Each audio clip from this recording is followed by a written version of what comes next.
যেকোনো কাজ নিজে যখন করা হয় তখন সে কাজটা পেছনে কতটা পরিশ্রম দেওয়া হয়, কতটা সময় দেওয়া হয় সেটা তখনই রিয়েলাইজ করা যায়। আবার সব কাজের মূল্য কিন্তু টাকা দিয়েও হয় না। এমন কিছু শিল্প আছে, কাজ আছে যে দাম পরিশ্রমের কাছে তুচ্ছ, মূল্য যেন সেসব মেধা আর গুণের কাছে খুবই নগণ্য। হ্যালো গাইস, আসসালামু আলাইকুম, ওয়েলকাম জানাচ্ছি আমার নতুন একটা ব্লগ। তবে বর্তমানে যে যুগ এসেছে, এই যুগে টাকাটাই যেন সবার মাধ্যমে গুণ মেধা সব কিনা যায়, এমন একটা মনোভাব নিয়ে মানুষ চলাফেরা করছে। তো যাই হোক, আজকে আপনাদের সাথে আবার একটা কেকের রেসিপি নিয়ে হাজির হয়ে গেলাম। আজকে আমি মাত্র 2টা ডিম দিয়ে 2 তলা কেক বানাবো, তো সেটাই আপনাদের সাথে শেয়ার করব। প্রথমে আমি 2টা ডিম নিয়ে নিয়েছি, তো পাত্রটা অনেক ছোট হয়ে যাচ্ছিল, এই জন্য আমি এটা একটা বড় পাত্রে ট্রান্সফার করে নিয়েছি। এরপর নিয়ে নিয়েছি এখানে 1 কাপ পরিমাণ চিনি, তো এটা আমি অল্প অল্প করে দিয়ে খুব সুন্দর করে বিট করে নেব। চিনিটা ভালোভাবে ব্লেন্ড না হলে কেকটা যখন তৈরি হয়ে যাবে তখন কেকটা উপরে চিনিগুলো সব দেখা যাবে, তখন খেতেও ভালো লাগবে না। এই 1 কাপ চিনি আমি 3-4 বারে অ্যাড করেছি, অল্প অল্প করে দিয়ে খুব সুন্দর করে বিট করে নিলাম। আজকে আমি স্পঞ্জ কেক তৈরি করার ট্রাই করেছি, যদিও আমি প্রফেশনাল না আর খুব একটা বেশি ভালো পারিও না, তারপরও যতটুকু পারি ততটুকু আপনাদের সাথে শেয়ার করছি। ব্যাটারটা কখন বুঝবেন যে পারফেক্ট হয়েছে? যখন দেখবেন উপর থেকে কোনো কিছু লিখলে বা কোনো দাগ করলেও সাথে সাথে এই ব্যাটারটার সাথে মিশে যাচ্ছে না, তখনই বুঝে নিতে হবে যে আমাদের ডিম আর চিনির ব্যাটারটা রেডি। আমি প্রথমবারের মতো 2টা ডিম দিয়ে একসাথে কেক বানাতে যাচ্ছি, জানি না কেমন হবে, কারণ যখনই 2টা ডিম দিয়ে বা একটার বেশি ডিম দিয়ে কেক বানাতে গিয়েছি তখনই কেকটা কোনো এক অজানা কারণে বারবার নষ্ট হয়ে যায়। তো আজকে সাহস করে ভাবলাম বানিয়ে দেখি কি হয়। পরবর্তীতে আমি এতে 4 টেবিল চা চামচ পরিমাণ তেল, 7-8 চা চামচ পরিমাণ করা গরুর দুধ অ্যাড করেছি। আমার কাছে কেক বানানোর সময় দুধটা অ্যাড না করলে একটু ভালো লাগে না, মনে হয় কি যেন একটা অ্যাড করা হয়নি। দিয়েছি 1/2 চা চামচ পরিমাণ ভ্যানিলা এসেন্স, আপনারা চাইলে এখানে অন্যান্য ফ্লেভার অ্যাড করতে পারেন। সবগুলো মিশ্রণ খুব সুন্দর করে মিক্স করা শেষে এবার এখানে আমি নিয়ে নিয়েছি 1 কাপ ময়দা, 1 চা চামচ পরিমাণ বেকিং পাউডার। উপকরণ 2টা অবশ্যই চালনির সাহায্যে একটু চেলে নিতে হবে, এতে করে কেকের ব্যাটারটা একদম স্মুথ তৈরি হবে। এরপর শুকনো উপকরণগুলো অল্প অল্প করে অ্যাড করে কেকের ব্যাটারটা তৈরি করে নিতে হবে। শুকনো উপকরণগুলো অ্যাড করার সময় খুব ধীরে ধীরে এটা মিক্স করতে হবে, না হলে ডিমের যে ফোমি ভাবটা ওইটা নষ্ট হয়ে যাবে।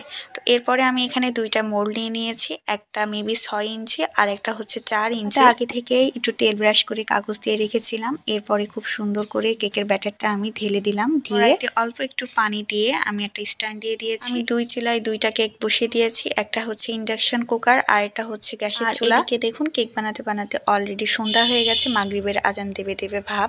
তো বেশি না, 20 থেকে 25 মিনিটের মধ্যে আমাদের কেক 2টাই রেডি হয়ে গেছে। এবার চলুন আমরা ক্রিমটা বিট করে নিই। এখানে আমি ট্রপিক্যালের হুইপ ক্রিমটা নিয়েছি। আমার কাছে মনে হয় আমরা যেমন নর্মাল বাসায় টুকটাক কেক বানাতে পছন্দ করি বা ফ্যামিলি মেম্বারদের বার্থডে উপলক্ষে কেক বানাই, তাদের জন্য এই ক্রিমটা পারফেক্ট। তো আমি এখানে 1 কাপ আর 1/2 কাপ পরিমাণ ক্রিম নিয়েছি 2 তলা কেকের জন্য, মানে 2টা কেকের জন্য। আর যে ওকেশনে এই কেকটা বানানো সেটাই তো বলা হয়নি আপনাদের সাথে। এই কেকটা আমার ভাইয়ের বার্থডে উপলক্ষে বানিয়েছিলাম। তো দেখতেই পাচ্ছেন আমার কিন্তু ক্রিমটা অলরেডি বিট করা শেষ। বিটার ছাড়া এই ক্রিমটা কেউ ভুলেও বিট করতে যাবেন না, এতে করে হাতের ব্যথা হবে, সময় নষ্ট হবে, কিন্তু কাজের কাজ কিছুই হবে না।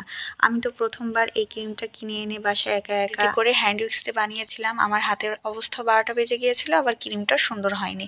তো এবার আমি আপনাদের সামনে এই কেকটা মোল্ড আউট করে দেখাচ্ছি, দেখুন কতটা পারফেক্ট হয়েছে, মাশাআল্লাহ একদম স্পঞ্জি হয়েছে আর কতটা সফট। আলহামদুলিল্লাহ 2টা কেকে অনেক সুন্দর হয়েছিল। যেহেতু মাত্র 2টা ডিম দিয়ে বানিয়েছি এই জন্য কেক 2টা একদম পিচ্ছি পিচ্ছি হয়েছে। তো আমি এখানে 2 ভাগ করে নিয়েছি কেক দুটো। তো দেখতেই পাচ্ছেন কতটা পারফেক্ট হয়েছে ভেতরটাও। তো আমি কিন্তু ছোট কেকটা আগে বানিয়ে নিয়েছি, বানিয়ে ওইটা ফ্রিজে রেখে দিয়েছি। আগে থেকে আমি বলে দিয়েছি আমি কোনো প্রফেশনাল বেকার নই, আমি বাসায় শখের বসে একটু টুকটাক বানাই। স্বাভাবিকভাবে আমার কেকটা কিন্তু পারফেক্ট হবে না বা ডেকোরেশনটা খুব সুন্দর হবে না, যতটুকু পারি ততটুকুই দেখানোর চেষ্টা করছি আপনাদের সাথে। কেক বানানোর জন্য যেসব সরঞ্জাম দরকার সেই সবগুলো আমার কাছে অ্যাভেলেবল নেই, তবে যতটুকু আছে ততটুকু দিয়ে এসে কেকটা মেক করা পসিবল। এই তো কথা বলতে বলতে দেখতেই পাচ্ছেন আমার কেক 2টা বানানো শেষ, আর আমি খুব একটা বেশি ফিনিশিং দিইনি, ফিনিশিং দিয়ে লাভ নেই, এটাতে ফুল পাতা দিয়ে সব ঢেকে দেবো, জন্য আর খুব একটা বেশি শ্রম এখানে দিলাম না। ছোট কেকটা আমি অলরেডি বড় কেকটার উপরে বসিয়ে দিয়েছি। তো এই তো হয়ে গেল আমার 2 তলার কেক। তারপর এখানে আমি ছোট যে স্টার নজেলটা আছে ওইটা দিয়ে গোলাপ আঁকিয়ে নিলাম, তারপরে লিফ নজেল দিয়ে এখানে বর্ডার দিয়ে দিয়েছি। কেকে বর্ডার দিলে কিন্তু মাশাআল্লাহ কেকের লুকটাই চেঞ্জ হয়ে যায়। তো এই তো ওভারঅল আমার কেকের ফাইনাল লুক। এটা হচ্ছে পরের দিনকের ভিডিও, আমি রাতে